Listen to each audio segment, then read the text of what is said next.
Assalamualaikum warahmatullahi wabarakatuh. Pada kesempatan kali ini, saya akan mencoba menyampaikan materi terkait analisis variansi dengan satu jalan sel yang sama.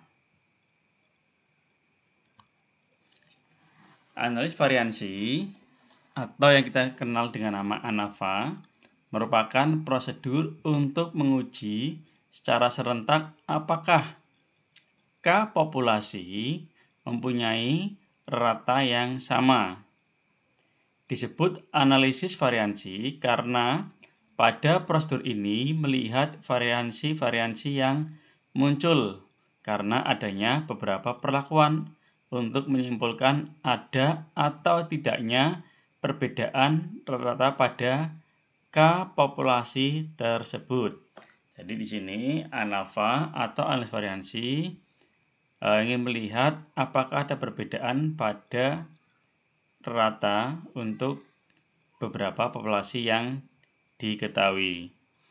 Analisis variansi satu jalan hanya memuat satu variabel bebas yang berskala nominal. Misalnya variabel bebas tersebut mempunyai K nilai. Pada pelaksanaan penelitian dengan uji ini diambil K sampel dengan masing-masing sampel berukuran sama, yaitu N. Jadi N merupakan sampel datanya.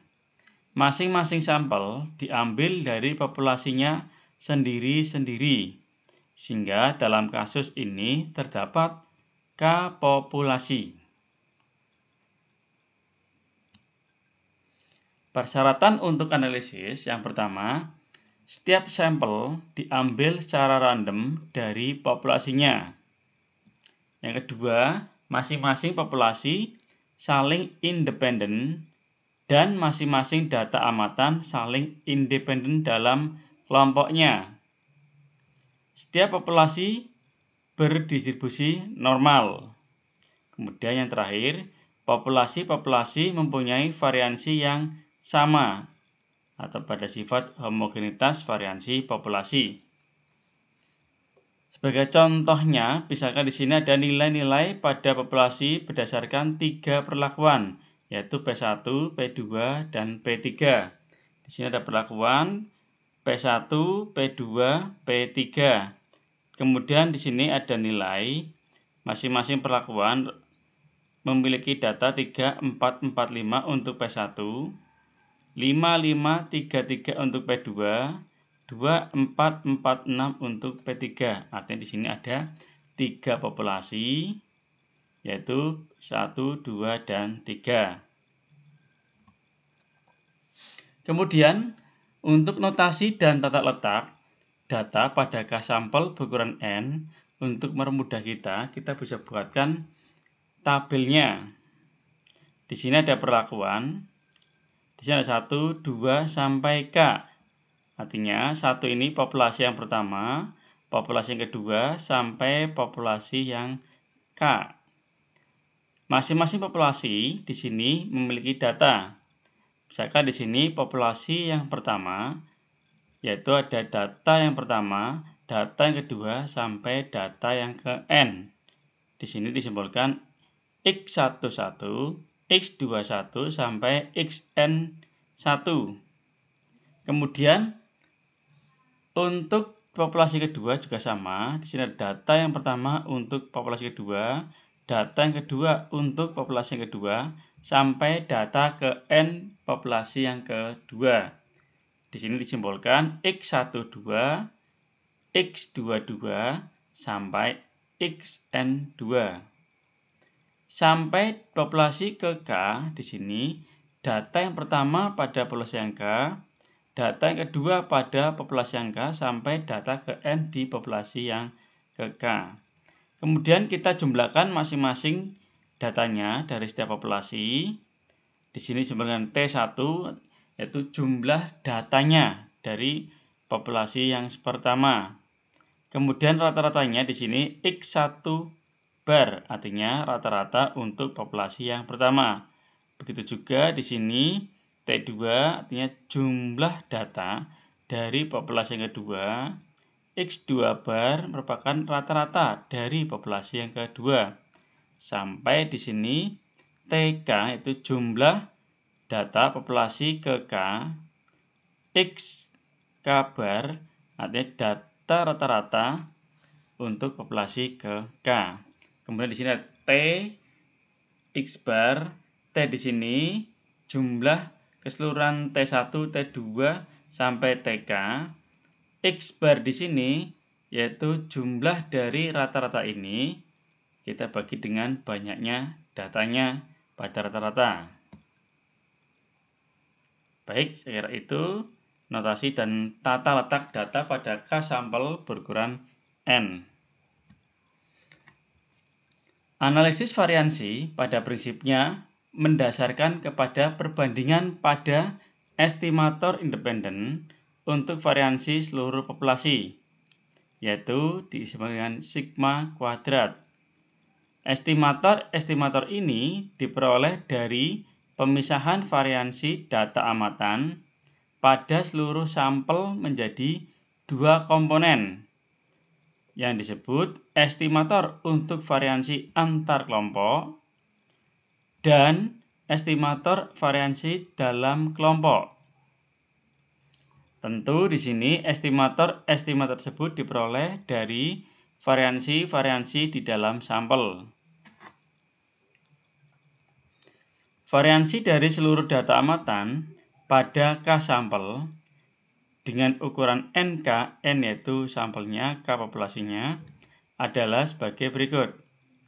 S kuadrat sama dengan sigma XIJ dikurangi X bar kuadrat dengan J-nya dari 1 sampai K dan I-nya dari 1 sampai N dibagi NK dikurangi 1, N data sampelnya, K data populasinya. Pembilang dari ruas kanan disebut jumlah kuadrat total atau disingkat dengan JKT, sedangkan penyebutnya merupakan derajat kebebasannya dari JKT. Jadi ini merupakan jumlah kuadrat totalnya untuk pembilang dan penyebutnya merupakan derajat kebebasannya. Dengan menggunakan sifat sigma atau penjumlahan dapat dibuktikan bahwa jumlah kuadrat total atau JKT dapat dinyatakan sebagai berikut. JKT sama dengan sigma XIJ dikurangi X bar kuadrat dengan J-nya dari 1 sampai K dan I dari 1 sampai N sama dengan N kali sigma X per J dikurangi X bar kuadrat dengan J-nya dari 1 sampai K ditambah dengan sigma XIJ dikurangi XJ bar kuadrat dengan J-nya dari 1 sampai K dan I-nya dari 1 sampai N. Suku pertama ruas kanan disebut jumlah kuadrat antar perlakuan. Jadi ini disebut sebagai jumlah kuadrat antar perlakuan atau disingkat dengan JKA. Dan suku keduanya disebut jumlah kuadrat galat yang disingkat dengan JKG. Sehingga diperoleh JKA atau jumlah kuadrat antara perlakuan yaitu N kali sigma XJ bar dikurangi X bar kuadrat dengan J-nya dari 1 sampai K. Sedangkan JKG-nya atau jumlah kuadrat galatnya yaitu sigma XIJ dikurangi XJ bar kuadrat dengan J-nya dari 1 sampai K dan I-nya dari 1 sampai N. Jadi ketahui di sini JKA atau jumlah kuadrat antar perlakuan dan JKG-nya jumlah kuadrat galatnya. Maka JKT atau jumlah kuadrat total yaitu sama dengan JKA ditambah JKG. estimator untuk variansi antar kelompok atau sigma kuadrat dengan derajat kebebasan K-1 ditentukan oleh S1 kuadrat sama dengan JKA atau jumlah kuadrat antar perlakuan dibagi K-1. Jika H0 benar, maka S1 kuadrat merupakan estimator tak bias untuk sigma kuadrat. Sebaliknya, jika H1 yang benar, maka JKA akan mempunyai nilai yang cenderung besar dan S1 kuadrat jauh melebihi sigma kuadrat. Estimator untuk variansi dalam kelompok sigma kuadrat dengan derajat kebebasan NK min K ditentukan oleh S2 kuadrat sama dengan JKG, jumlah kuadrat galatnya, dibagi dengan NK dikurangi K.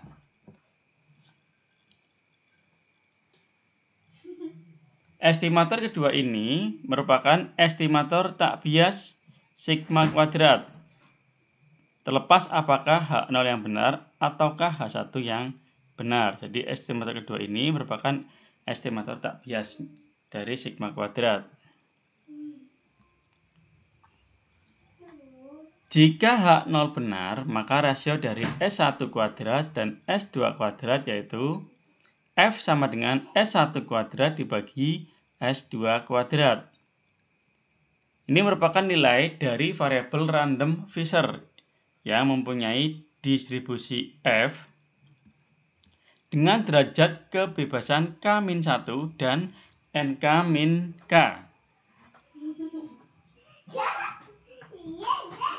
Untuk selanjutnya, S1 kuadrat disebut rata kuadrat perlakuan atau disingkat dengan RKA, dan S2 kuadrat disebut rata kuadrat untuk galat atau disingkat dengan RKG. Maka kita peroleh F-nya sama dengan RKA dibagi RKG. RKA tadi merupakan rata kuadrat perlakuannya, RKG rata kuadrat galatnya. RK ini merupakan estimator untuk variansi antar kelompok dan RKG merupakan estimator untuk variansi dalam kelompok. RKG ini juga merupakan estimator variansi gabungan dari variansi-variansi populasi. Jadi, nilai F sama dengan RKA dibagi RKG merupakan statistik ujinya yang akan kita gunakan. Untuk daerah kritisnya, yaitu di sini F, di mana F lebih dari F stabilnya, yaitu F alfa yang diketahui K-1, NK-K untuk derajat bebasanya. Dan ini dapat kita lihat pada tabel. Pada praktiknya, nilai rata sampel tidak merupakan bilangan bulat, sehingga formula JKA, JKG, dan JKT seperti tertulis di atas tidak mudah digunakan. Namun demikian, sifat-sifat berikut ini dipenuhi sehingga untuk menghitung JKT, JKA, dan JKG lebih baik digunakan formula berikut. Untuk JKT sama dengan sigma XIJ kuadrat dengan J dari 1 sampai K dan I dari 1 sampai N dikurangi G kuadrat dibagi NK dengan G sama dengan T sama dengan grand total atau total jumlah dari banyaknya jumlah data masing-masing populasi. JKA sama dengan sigma TJ kuadrat dengan J-nya dari 1 sampai K dibagi dengan N dikurangi G kuadrat dibagi dengan NK. JKG-nya sama dengan JKT dikurangi JKA. Jadi ini juga yang akan kita gunakan untuk mencari analis variannya. Kita ke contoh supaya lebih mudah. Untuk melihat apakah obat sakit kepala jenis A, jenis B, jenis C, jenis D, dan jenis E memberikan efek yang sama untuk menghilangkan rasa sakit kepala, obat-obat tersebut diberikan kepada kelompok yang berbeda. Yang masing-masing kelompok beranggotakan 5 orang yang sedang sakit kepala yang sama. Kelompok 1 diberi obat A, kelompok 2 diberi obat B, kelompok 3 diberi obat C, kelompok 4 diberi obat D, dan kelompok 5 diberi obat E. Data tersebut ada pada tabel yang menyatakan lama waktu penyembuhan yang dicatat untuk masing-masing kelompok. Jika alfa yang diambil yaitu 5%, apakah dapat disimpulkan bahwa kelima jenis obat sakit kepala tersebut memberikan efek yang sama? Diasumsikan semua persyaratan uji analisis variansi dipenuhi. Jadi ini salah satu contohnya akan kita coba dan datanya ada di tabel berikut. Di sini lama waktu hilangnya rasa sakit kepala pada 5 jenis obat. Jenis A yaitu 5 hari 4, 8, 6, 3. Kemudian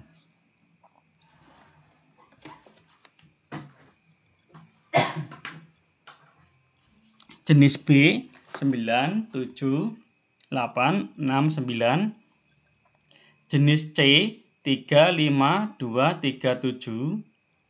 Jenis D 2, 3, 4, 1, 4. Jenis E 7, 6, 9, 4, 7.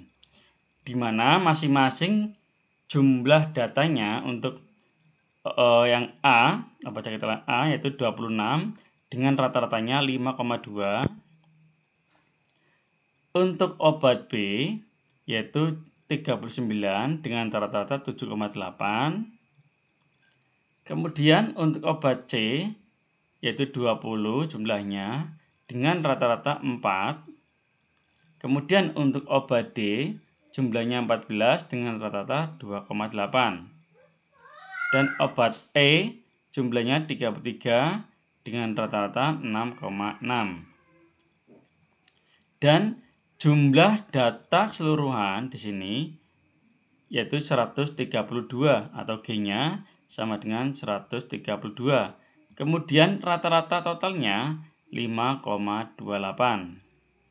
Baik, jika pada soal belum diketahui total dan rata-rata, teman-teman semuanya bisa mencari sendiri. Total di sini T1 tinggal kita menjumlahkan 5 tambah 4 tambah 8 tambah 6 tambah 3. Total ada 26. Kemudian untuk rata-rata kita bisa cari dengan jumlah data dibagi banyak data. Sini jumlahnya 26 dibagi ada 1, 2, 3, 4, 5. Sehingga 26 dibagi 5 yaitu 5,2. Kemudian untuk X bar total ini kita jumlahkan X1, X bar 1, X bar 2, X bar 3 sampai X bar 5. Kemudian dibagi dengan 5. Kita peroleh 5,28. Oke, kita lanjut ke hipotesis terlebih dahulu. Untuk H0, mu1 sama dengan mu2 sama dengan mu3 sama dengan mu4 sama dengan mu5. Untuk H1-nya, paling sedikit ada 2 rata yang tidak sama. Alfanya tadi diketahui yaitu 5%. Dan statistik uji yang digunakan yaitu F sama dengan RKA dibagi RKG. Kita cari masing-masing nilai dari RKA dan RKG-nya. Untuk jumlah kuadrat totalnya tadi 5 kuadrat tambah 4 kuadrat sampai 7 kuadrat. Jadi jumlah ini kita jumlahkan 5 kuadrat tambah 4 kuadrat tambah 8 kuadrat sampai ke data terakhir yaitu 7 kuadrat. Dikurangi G kuadrat, G-nya 132 dibagi banyaknya data yaitu 25. Nah, di sini ada 1, 2, 3, 4, 5. Ada 1, 2, 3, 4, 5. Sehingga 5 kali 5, 25. Sama dengan 834 dikurangi 696,960. Hasilnya 137,040. Untuk JKA-nya sama dengan di sini kita jumlahkan T-nya atau jumlah masing-masing datanya. Sehingga 26 kuadrat tambah 39 kuadrat sampai data kelima yaitu 33 dikuadratkan. Dibagi N yaitu ada 5 dibagi K, maaf.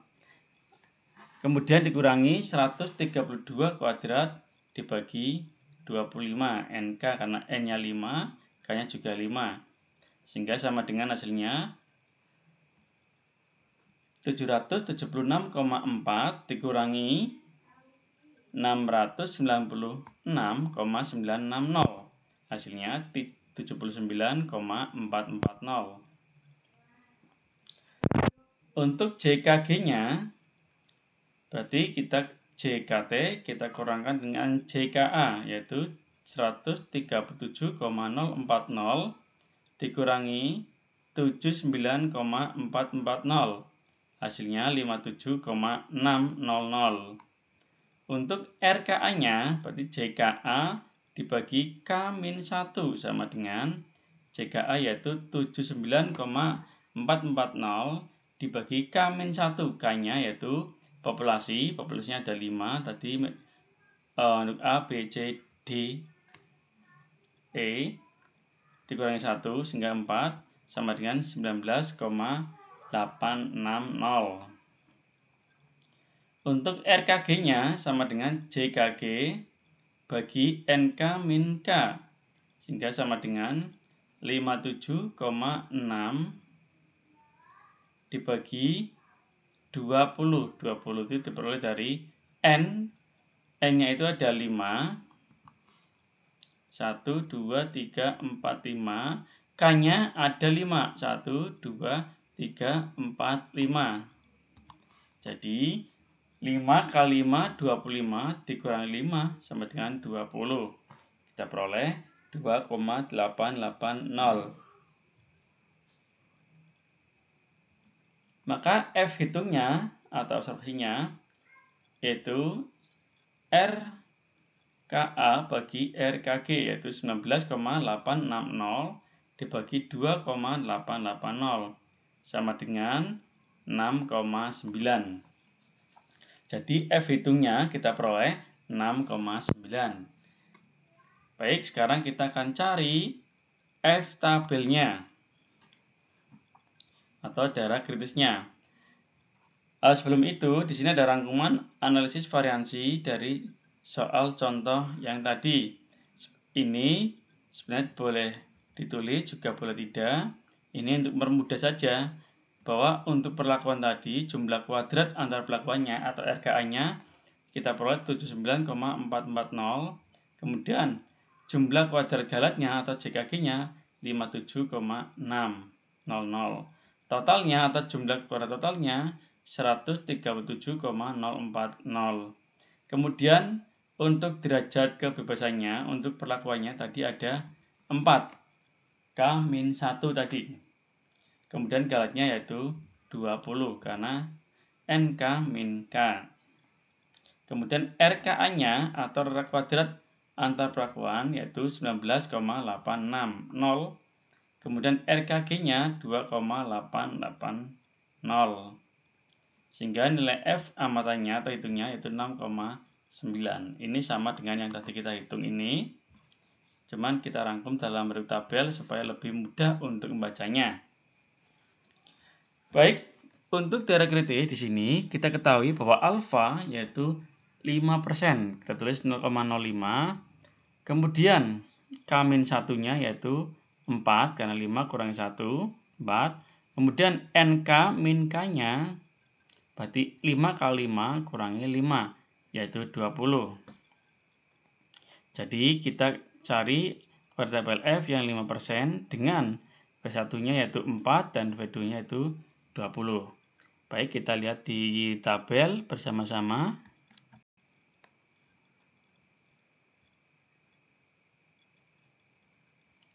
Oke, ini tabel F yang 5%. Di sini F 0,05, V1 tadi 4, V2-nya itu 20. Kita cari V1 4 di sini. Kemudian kita cari angka 20 di V2. Kita cari 20.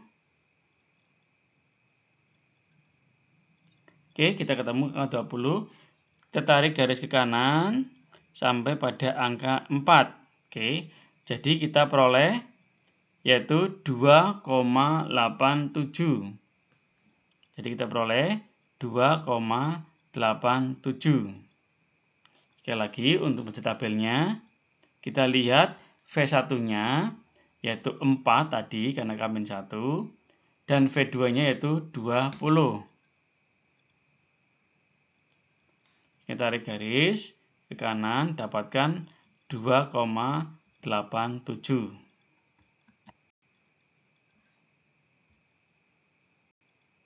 Oke, dapat 2,87. Maka dari kita di sini bahwa F lebih dari 2,87. Sedangkan F hitungnya 6,9. Artinya jelas F hitung lebih besar daripada F tabel. Sehingga H0 ditolak. Kesimpulannya, tidak benar bahwa kelima obat sakit kepala tersebut memberikan efek yang sama dalam menghilangkan rasa sakit. Jadi merupakan kesimpulan dari permasalahan tadi. Baik, itu yang bisa saya sampaikan. Semoga bermanfaat bagi teman-teman semua dan bisa memberikan tambahan pengetahuan bagi kita bersama. Akhir kata, Assalamualaikum warahmatullahi wabarakatuh.